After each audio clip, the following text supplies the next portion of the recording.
La gestion des conflits fonciers, la sensibilisation de la population par rapport à l'exploitation des ressources naturelles, telle est la thématique de ce café citoyen organisé pour la énième fois par l'ONG Jeunes Volontaires pour l'Environnement. Plusieurs échanges constructifs entre participants ont marqué ce rendez-vous. Le but, c'est quand même d'échanger autour de ces sujets très importants, surtout à l'endroit des jeunes pour qu'ils puissent comprendre les mécanismes de gestion non violente de ces types de conflits qui existent au Niger, surtout à travers le code rural, mais également à travers beaucoup de stratégies de gestion non violente qui sont développées par des structures de la société civile et qui ont porté des fruits.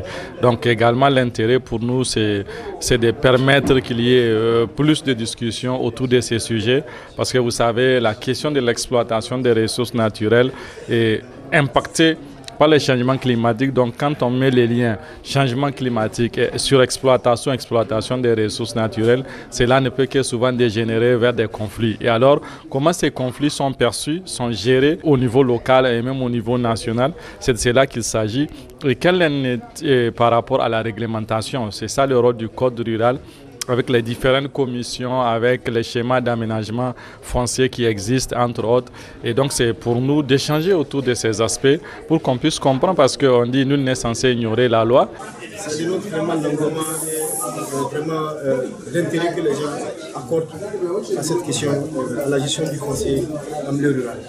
Ce qui me fait dire que vraiment ça a été beaucoup plus participatif, en tout cas que je ne l'espérais.